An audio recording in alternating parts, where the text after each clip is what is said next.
you. People of Bristol, please welcome to the stage the fantastic Becka.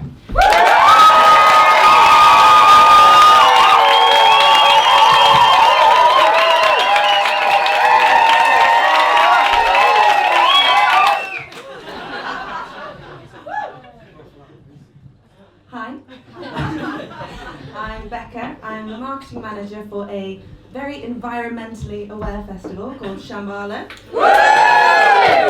I live in Bristol with my husband Cal, our cat Louie, and I'm originally from a very small, very northern village called Caton Green. So, as a small town northerner, bit of a culture shock moving to Bristol. A city with more mindfulness coaches than buses. A city where bike-powered falafel blender is a valid and acceptable business concept. Don't get me wrong, I am a lefty, but there are some aspects of life here that I really have to bite my cynical northern tongue over. The first time I heard about forest bathing, I nearly had an aneurysm. The plug hole in my bathroom goes through enough with this without adding piles of moss and clumps of wet leaves to the equation. And quite frankly, my husband leaves enough logs in our bathroom anyway.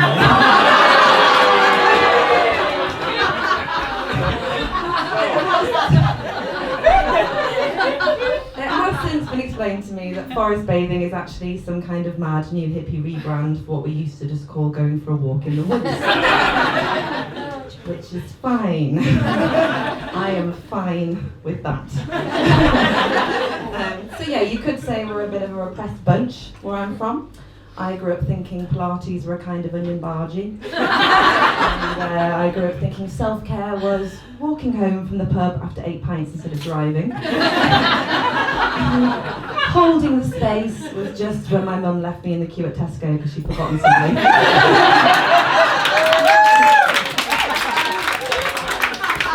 I'm trying, I am. It's baby steps. I'm acclimatising. I've been here for over 5 years now. I genuinely prefer oat milk in my tea,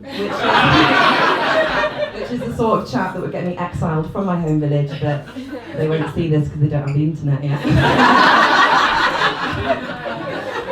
Under severe peer pressure from my colleagues, I've been having a go at meditation, which thus far is just my brain screaming the Blue Peter theme tune on a loop for an hour and a half.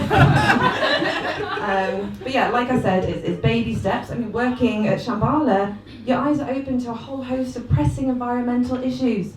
And I have become a far more sustainable person as a result.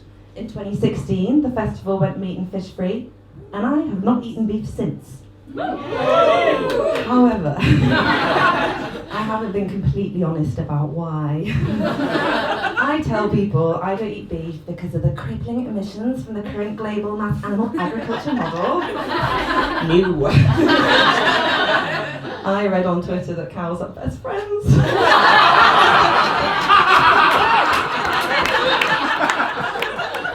So, if you're like me and talk of CO2 emissions leaves you feeling more lost than outraged, do what I do. Imagine a sassy, independent waitress cow and a meek housewife cow in a convertible, top down, holding hooves, smiling bravely at each other as they fly into the abyss. Godspeed, Thelma and Louise.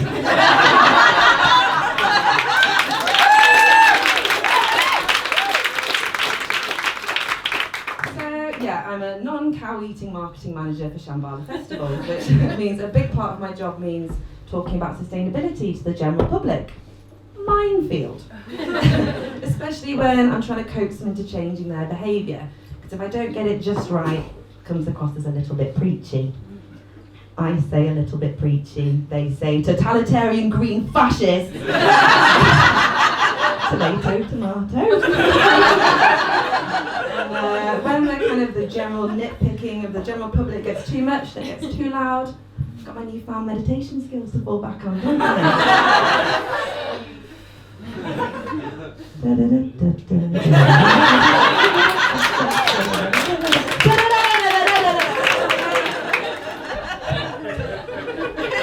Important to laugh though, isn't it?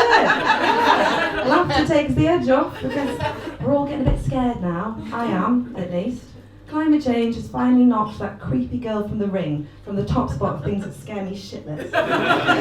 In fact, I'm surprised there aren't more horror films about climate change yet. Maybe that's what we need. Maybe big budget Hollywood techniques are what we need to get the word out in a cooler, sexier way. Maybe that's how we finally get the word out to the masses about climate change. You know, porn. Stay with me. You know how in porn they make kind of the sexy pornographic remakes of cinematic classics, you know, Buffy the Vampire Slayer, Womb Raider, Lawrence of Arabia. We should be doing that. We should be doing that. But instead of shoehorning massive tits into the storyline, we shoehorn sustainability. Imagine. 28 days litter. Fossil fuelers day off. Or scary to them all. Steaks on a plane.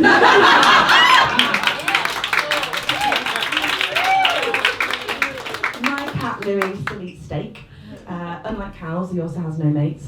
This is because he's a house cat. I keep him inside, which I should get some sustainability points for because he's not out there decimating the local bird population. He does fairly often lick spiders into little balls and present them to me as a sign of his respect, which is nice. But yeah, he's an indoor cat, which is my choice, not his, admittedly. But it means his carbon footprint is more of a little carbon paw print. Very sweet. I've never really understood that saying, if you love someone, set them free. Just really bad advice. If you really love someone, never even leave the window open a crack so they can never leave you. Pets aside, we all know what we should be doing, don't we? We should be eating less meat, we should be flying less, we should be being more Greta.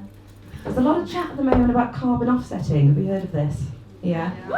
So it's kind of a way to make up for any environmental extravagances we've indulged in.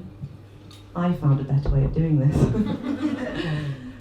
Instead of tree planting, hard, or donations to renewable energy, boring. I offset my carbon footprint with other people's children. I'll talk you through my process.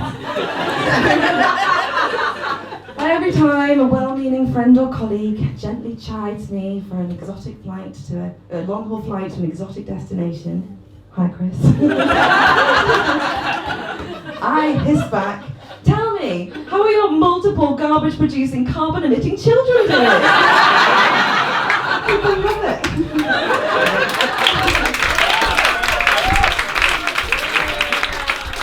Honestly, it's great. It's really cheap. It's really easy. It's fun. And no one asks me to babysit anymore. No, I know this is shitty behaviour. I know I'm not going to save the world doing that. But no one is perfect. And nothing makes me repressed, jet-setting, childless cat jailer than I am. Feel more vindicated than the pitter-patter of tiny carbon footprints. Thank you and good night.